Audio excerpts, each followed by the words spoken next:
Okay, so ito na yung mga chicken ano ba yun, thighs. So lagyan ko na lang siya ng sangkap na adobong sangkap, and then i-adobo ko na lang. That's it. Ayun, completos recados na. Ready na ang aking adobo para lutuin ko na dito sa aking pressure cooker. Alright. Yun, ready to be cooked. Luto na. Ayun na ang aking adobo. Oh, diba? Kasi pag pressure cooker pala, talagang ano siya, sasabaw. Sasabaw siya. Instead sana na yung magiging dry, magiging masabaw. Pero okay lang. I like the sabaw naman eh. O, diba? Okay ba?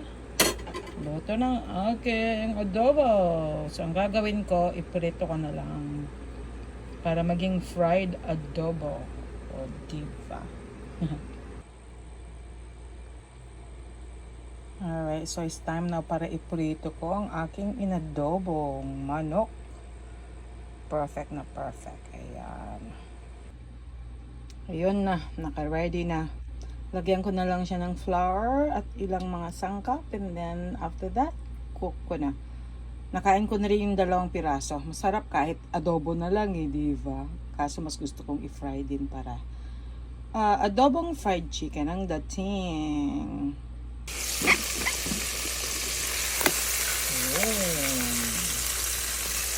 Ganda na.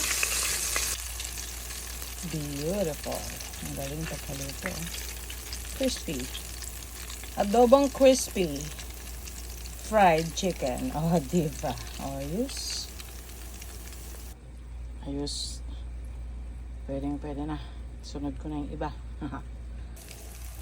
Ayun, naluto na rin yung second batch. Kain na tayo mga anak. Ready.